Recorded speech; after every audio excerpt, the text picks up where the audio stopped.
Because understanding great literature is better than trying to read and understand yet another business book. On the Leadership Lessons from the Great Books podcast, we commit to reading, dissecting, and analyzing the great books of the Western canon. You know, those books, from Jane Austen to Shakespeare, and everything else in between, that you might have fallen asleep trying to read in high school. We do this for our listeners, the owner, the entrepreneur, the manager, or the civic leader who doesn't have the time to read, dissect, analyze, and leverage insights from literature to execute leadership best practices in the confusing and chaotic postmodern world we all now inhabit. Welcome to the rescuing of Western civilization at the intersection of literature and leadership. Welcome to the Leadership Lessons from the Great Books podcast. We do not live in a world of unlimited resources.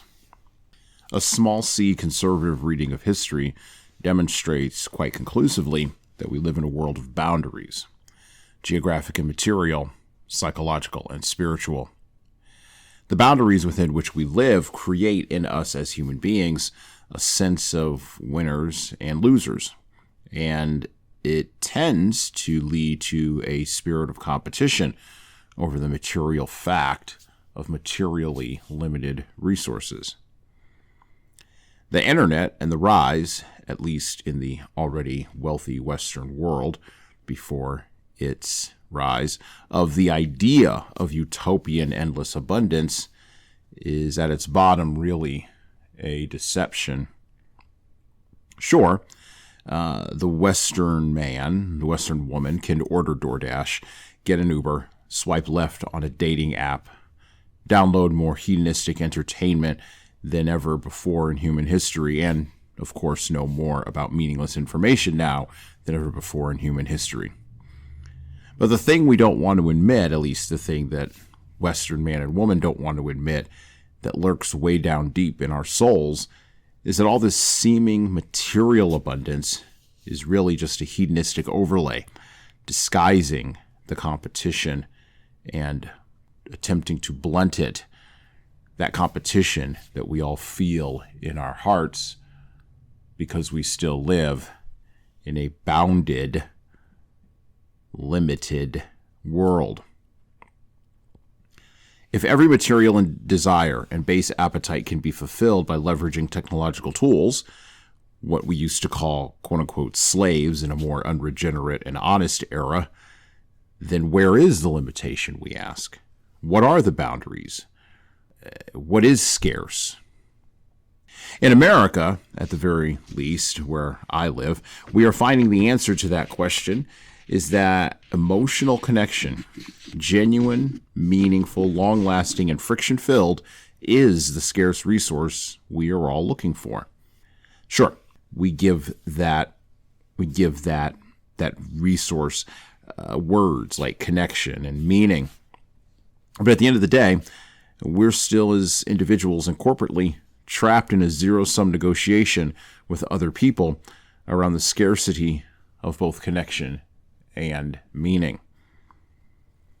In a past era, that more unregenerate and honest one I was just referring, tradition, family, and community tended to anchor individuals in spite of the gee-whiz technology of those particular eras that delivered hedonistic pleasure faster to those particular people. In those past eras, tradition, family, and community anchored individuals to the connections that made meaning, and we were loath to abandon them.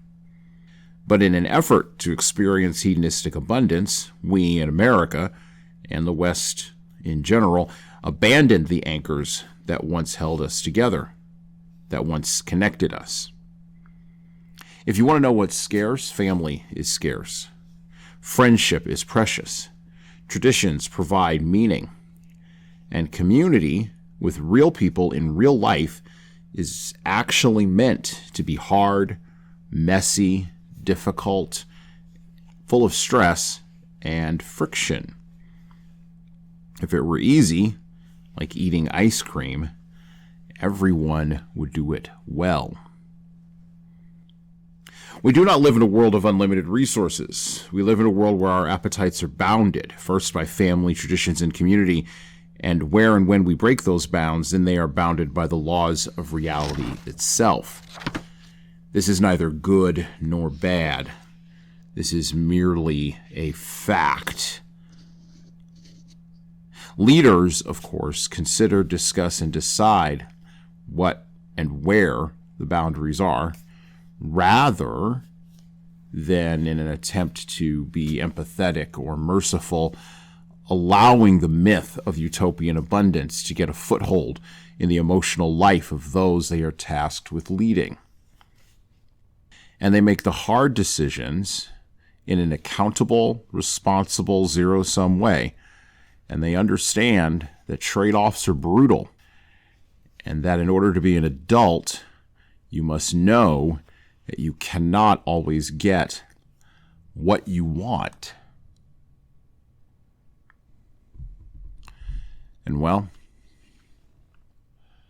that's it for me. Thank you for listening to the Leadership Lessons from the Great Books podcast today.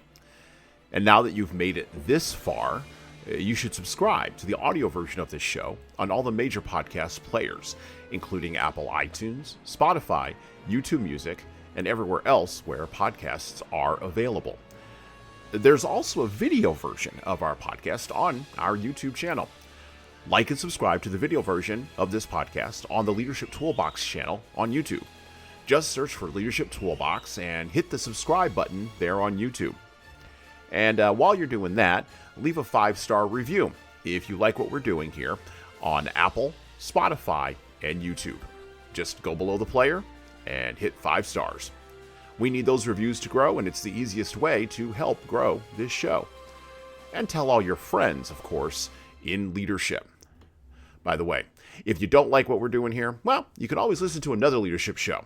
There are several other good ones out there. At least that's what I've heard.